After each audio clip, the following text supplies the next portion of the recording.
Italiano melamine নিবেদিত রমজানে কর্মজীবী নারী। আমি শেখ মুন আপনাদের সবাইকে জানাচ্ছি অনেক অনেক শুভেচ্ছা। জি দর্শক, প্রতিবারের মতো এবারও আমাদের সাথে এমন একজন কর্মজীবী নারী আছেন যিনি একাধারে একজন নাট্য ব্যক্তিত্ব, অভিনেত্রী আসলে, এবং খুব সুন্দর আবৃত্তি করে, অর্থাৎ আবৃত্তিকার। চলুন তার সাথে কথা বলি। আসসালামু আলাইকুম আপু। ওয়ালাইকুম আসসালাম। ভালো আছেন? জি ভালো আছি।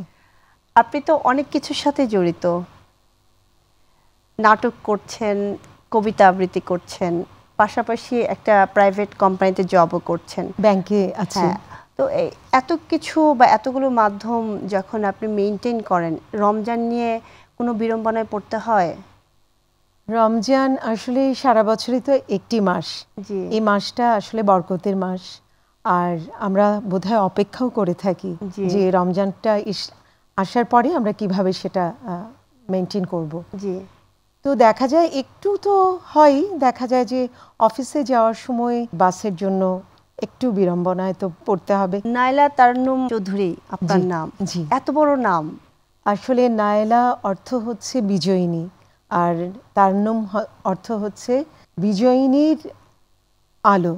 তো এই যে বিজয়িনীর সুর, আলো, তো এইটা আমার নানু রেখেছিল। আচ্ছা। নামটা অনেক সুন্দর। আর আমার আনকমন। হ্যাঁ, একটু আনকমন। আর লায়লা পাওয়া যায়, নায়লা মনে হয় চোখকেও অনেক সময় বলা যায়। নায়লা তা জানি না, বিজয়িনী নায়লা অর্থ। আচ্ছা। আর আরেকজন আছে আমাদের খুবই প্রিয় নাটকের শিল্পী, হচ্ছেন নায়লা আজাদ নূপুর। জি জি জি জি। আচ্ছা, আপনি যখন সেহরি এবং ইফতারের আয়োজন করেন সারাদিন কাজের পরেও, ওই জায়গা থেকে কোনো বিড়ম্বনা বা কোনো সমস্যার সম্মুখীন হতে হয়? ওই সময়টা মেনটেন করতে হয়, মানে 4টা বাজলেই যে কখন বাসায় যাব, বাসায় ঠিক মতো যেতে পারবো কিনা। আর দেখা যায় আমাদের যারা কর্মজীবী নারী আছি তাদের হয় যে পানিটা আমরা সাথে রাখি। হ্যাঁ, পানিটা সাথে রাখলে যে যদি আজানটা দিয়ে দেয় তাহলে সেটাই আমরা ওই যে প্রিপারেশনটা দেখা যায় যে আগে নিয়ে রাখি, তো বাসায় যে যেন তাড়াতাড়ি করে ইফতারটা পরিবেশন করা যায় বা তাড়াতাড়ি করা যায়, ওটা একটা টেনশন তো থাকে। ভোর রাতে যখন রান্নার জন্য সেহরির একটা বিষয় থাকে, প্রতিদিনই কি রান্না করতে হয় নাকি রান্না করে ফ্রিজে রেখে দেন? না, রান্না প্রতিদিন করা যাবে না। আমি যেটা করি যে ফ্রিজে রেখে দিই, এবং সেটা হচ্ছে যে বক্স করে করে রেখে দিই, সেটা আবার গরম করে মাইক্রোওভেনে গরম করে। আর আমার ছেলেটা এখন সে ছোট, কিন্তু সে অনেক ছোটবেলা থেকে রোজা রাখে, মাশাআল্লাহ। তো সেই বাচ্চার জন্যই করতে হয়, বিশেষ করে ও কি দিয়ে খাবে। প্রতিটা মাই চায় সন্তান যেন ভালো কোন জিনিসটা দিলে সে খেতে পারবে, তো তার জন্য হেলদি ফুড। আর ভাজা পোড়াটা একটু অ্যাভয়েড করি আমি। সেটা আসলে দেখা যায় যে সারা দিন রোজা রেখে আমার মনে হয় শরীরের জন্য একটু ক্ষতিই করে। যেহেতু প্রাইভেট কোম্পানিতে আছেন এবং কবিতা আবৃত্তি করছেন, নাটক করছেন, কতটুকু সহযোগিতা আপনার কোম্পানির ওখান থেকে আপনারা পেয়ে থাকেন? আমি বলবো যে আসলে ব্যাংকে আমি আছি অনেক দিন ধরেই, এবং আমি সেই ক্ষেত্রে বলবো যে আমার কলিগরা, আমার কাছের কলিগরা, সবসময় আমি এই সহযোগিতা আমি পেয়েছি, সত্যি কথা আমি পেয়েছি। যেটা হচ্ছে যে আসলে আমরা তো শিল্পী মানুষ, ওটাও তারা মূল্যায়ন করে। হ্যাঁ, আর নিজেকেই একটু আসলে তৈরি করে নিতে হবে, না হলে কিন্তু হবে না। তো সব মিলিয়ে আমি করে তো যাচ্ছি কাজটা, এবং আন্তরিকতার সাথেই যাচ্ছি। ছাড় দেওয়ার একটা আমাদের প্রত্যেকটা মানুষের মধ্যেই একটা বিষয় আছে। অবশ্যই অবশ্যই সহযোগিতা। আমি মনে করি যে পৃথিবীতে ভালো মানুষই বেশি, না হলে তো পৃথিবী এই পর্যন্ত টিকে থাকতো না। মানুষের, আপনি একটা জিনিস খেয়াল করবেন যে মানুষের ভালো গুণটা যদি আপনি চোখে দেখেন, যেমন আপনার চোখটা অনেক সুন্দর, হ্যাঁ আপনি অনেক সুইট একটা মেয়ে, তো আমার মনে হয় যে আমি যদি আপনার ভালো গুণটা দেখি প্রথমে, তাহলে সেই মানুষটাকে ভালোই লাগবে। আরো অনেক সুন্দর কথা শুনবো, একটা বিরতি নিয়ে আসি।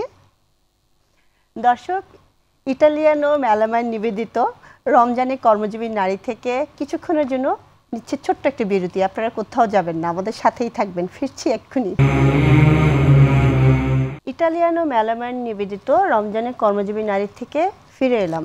দর্শক, আপনারা নিশ্চয়ই এখনও আমাদের এই অনুষ্ঠান দেখছেন, অবশ্যই দেখবেন, কারণ এত সুন্দর করে যে মিষ্টি মেটি আমাদের সাথে আছেন, কথা বলছেন। চলুন তার বাকি কথা শুনি। নাটক, ইফতার এবং হচ্ছে সেহরির কথা হলো, রক্তকরবী নিয়ে একটু জানতে চাচ্ছি। আসলে রক্তকরবী আমি 2012 থেকে করছি। এর আগে আরেকজন করতো, অপি করিম করতো। তো আমরা তারপরে সেটা নিয়ে আমরা মিশর গেলাম, নেপাল গেলাম, বাংলাদেশের বিভিন্ন জায়গায় করেছি, মঞ্চে করছি। আমরা কদিন আগেও গিয়েছিলাম ত্রিশালে, কাজী নজরুল ইসলাম ইউনিভার্সিটিতে, ওখানে আমরা করে এসেছি। জি। এবং রাজা তো জানেন যে রাজা হচ্ছে আতাউর রহমান, তো তার সাথে করে আসলাম। ছেলে মেয়ে আমরা একসাথে কাজ করছি, রমজান বা এমনিতে নর্মাল কোনো ডে বা নর্মাল কোনো দিনে আমাদের মধ্যে কিন্তু একটা দূরত্ব থেকেই যায়, যে ও একটা মেয়ে, ওকে বস মানা যাবে না, বা ও একটা ছেলে, ছেলেরা যা বলবে সবসময় ঠিক। এই জায়গা থেকে আপনি একজন নারী হিসেবে হ্যাঁ, কিছুটা তো আছে। আমার মনে হয় আগের থেকে অনেক কমে গেছে। এবং মেয়েরা আসলে হয় কি, একটা মেয়ে দেখা যায় ছোটবেলার থেকে পড়াশোনায় অনেক ভালো, অনেক কিছু জানে সে, কিন্তু যখন সে সংসারে প্রবেশ করে দেখা যায় যে তার সন্তান হওয়ার পরে অনেক ভালো ভালো, আমি মনে করি যে অনেক সে সব দিক দিয়ে, ক্যারিয়ার দিক দিয়ে সব কিছু, মানে সেটাকে বাদ দিয়ে সন্তানটাকে আগে দেখে। তো দেখা যায় যে সেই ক্ষেত্রে নারীরা যেইভাবে ছেলেরা এগিয়ে আসছে, নারীরা একটু হলেও কিন্তু আমি মনে করি তো এখন প্রচুর নারীরা কাজ করছে বাইরে, প্রচুর। কিন্তু ওই যে বলবো যে সংসারের জন্য সে অনেক কিছু ত্যাগ করে, যে থাক না আমি ঝামেলাটা না করি, আচ্ছা আমি মানিয়ে নেই। এবং মেয়েরা সবসময়, মারাও দেখেছি মানিয়ে নিয়েছে, আমরাও মানিয়ে নিচ্ছি, এবং আমাদের প্রজন্ম যারা পরবর্তী তারাও মানিয়ে নেবে। আসলে একটা জিনিস, আমি আরেকটা জিনিস আপনার সাথে একটু যোগ করতে চাই বা জানতে চাই, সেটা হচ্ছে যে রমজানের মাস বিশেষ একটি মাস, রহমতের মাস। সেখান থেকে আমরা পোশাক আশাক, খাবার দাবার, চলাফেরা এবং সমস্ত কিছুর মধ্যে একটু পরিবর্তন আসে। এটা সারা বছর থাকে না কেন? আসলে দেখা যায় যে ওই একটা মাস রোজা থাকে, তো মানুষ দেখা যায় আল্লাহর ইবাদতটা বাড়িয়ে দেয়, বা মানুষ মিথ্যে কথা বলে না। মানুষ, এটা আমারও মনে হয় যে কেন আমরা সারা বছরটা এরকম হলে তো আর পৃথিবীতে কোনো অশান্তিই থাকতো না, তাই না? মুসলমান যে আসলে আমাদের ইসলাম ধর্মটা তো অনেক সুন্দর একটি ধর্ম এবং শান্তির একটি ধর্ম, এবং সেটা রোজাতে কিন্তু আমরা প্রমাণ পাই। এবং সারা বছর যে সেটা হলে বোধহয় আমাদের অনেক আমরা এগিয়ে যেতাম, তাই না? আল্লাহ কিন্তু বিশেষ বিশেষ দিন, যেমন শুক্রবারের একটা দিন, আমরা জুম্মাবার, আমরা খুতবা শুনতে পাই, আমরা বিশাল অনেক মানুষ একসাথে নামাজ পড়ি, সেটা অনেক রকম, অনেক রহমতের একটা বিষয়। আমরা যখন হজ দেখি, দেখা যায় যে এত লক্ষ লক্ষ মানুষ হাঁটছে, একদম মানে কোনো দিকে কিন্তু কোনো কারো, কে আমি বড়লোক, কে আমি গরিব, কোনো, সবার মুখে একটাই লাব্বাইক আল্লাহুম্মা লাব্বাইক, এটা সবাই বলছে। এবং এমন একটা জায়গা, ওই জায়গায় গেলে মনে হয় যে আসলে আমি কোথায় আসছি, কোথায় ছিলাম। সেটাই, এই জিনিসগুলো আসলে আমাদের, আমার মনে হয় কি প্রতিটা মানুষেরই আমার এটা একটু বোধহয় চিন্তা করা উচিত, যে আমি কিন্তু মানে যুগ যুগের জন্য পৃথিবীতে আসিনি, আমাকে কিন্তু মরতে হবে। আমি যখন জন্মেছি আমাকে যেতেই হবে। তো সেটা ভাবলে বোধহয় অনেকটা মানুষ বোধহয় ভালো হয়ে উঠতে পারে, এবং প্রতিটা মানুষের উচিত মানুষ হয়ে ওঠা। আচ্ছা আপু, আপনার কাছে আমি একদম শেষ প্রশ্নে চলে আসব, এবং শেষের দিকে চলে আসছি। যেহেতু আমার ব্র্যান্ডিং একটি কোম্পানি ইটালিয়ানো মেলামাইন, আপনি কি এই মেলামাইনের কোনো প্রোডাক্ট ইউজ করেছেন? এর আগে করা হয়নি। আচ্ছা, এবার কিন্তু অবশ্যই সেটা করার চেষ্টা করবেন। অবশ্যই করব। আপনি আপনার দর্শককে যদি কিছু বলতে চান। ধন্যবাদ জানাচ্ছি মাই টিভিকে এই অনুষ্ঠানে আমাকে আনবার জন্য। আর আমি দর্শককে বলবো যে রোজার মাসে মানে আপনারা তো আহার করবেনই, কিন্তু একটু ভাজা পোড়াটা, একটু অন্য ধরনের জাঙ্ক ফুডটা একটু কমিয়ে দিন।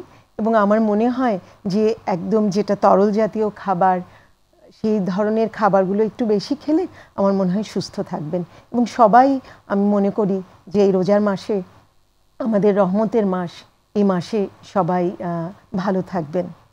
এখানে শেষ নয় আপু, হয়তো আমি শেষ করব, কিন্তু আমি আপনার কণ্ঠে কবিতা শুনতে চাই এবং দর্শককে শোনাতে চাই। তার আগে আমি শেষ করতে চাই। রহমতের মাস, রমজানের মাস, সবাইকে নিয়ে ভালো থাকবেন। এবং আপনার পাশের বাসায় যদি কোনো ইফতার না হয়, আপনার উচিত তাকে কিছু ইফতার দেওয়া, তাহলে হবে সঠিক এবং ভালো মানুষের একটি কাজ। ভালো থাকবেন। রেখে যাচ্ছি আপুর কবিতা। আল্লাহ হাফিজ। আমি পড়ছি কাজী নজরুল ইসলামের আমার একটা প্রিয় কবিতা সর্বহারা। ব্যথার সাতার পানি ঘেরা চোরাবালির চর, ওরে পাগল কে বেঁধেছিস সেই চরি তোর ঘর। শূন্যে তরিত দেয় ইশারা, হাট তুলে দে সর্বহারা। মেয়েকে জননীর অশ্রুধারা ঝরছে মাথার পর। দাঁড়িয়ে দূরে ডাকছে মাটি দুলিয়ে তরু কর। কন্যারা তোর বন্যা ধারায় কাঁদছে উতরল। ডাক দিয়েছে তাদের আজি সাগর মায়ের কোল। নায়ের মাঝি নায়ের মাঝি পাল তুলে তুই দে রে আজি। তুরঙ্গ এই তুফান তাজি তরঙ্গে খায় দোল। নায়ের মাঝি আর কেন ভাই মায়ার নোঙর তোল। ভাঙন ভরা আঙনে তোর যায় রে বেলা যায়। মাঝি রে দেখ কুরঙ্গি তোর কুলের পানি চায়। যায় চলে ওই সাথের সাথী ঘনায় গহন শাওন রাতি। মাদুর ভরা কাঁদন পাতি ঘুমুস নেয়ার হায়। ওই কাঁদনের বাঁধন ছেঁড়া এতই কিরে দায়। হীরামানিক চাসনি কো তুই চাসনি তো 7 ক্রোড়। একটি ক্ষুদ্র মৃৎপাত্র ভরা অভাব তোর। চাইলি রে ঘুম শ্রান্তি হারা একটি ছিন্ন মাদুর ভরা। একটি প্রদীপ আলো করা একটু কুটির দোর। আসলো মৃত্যু আসলো জরা আসলো শীদেল চোর। মাঝি রে তোর নাও ভাসিয়ে মাটির বুকে চল। শক্ত মাটির ঘায়ে হোক রক্ত পদতল।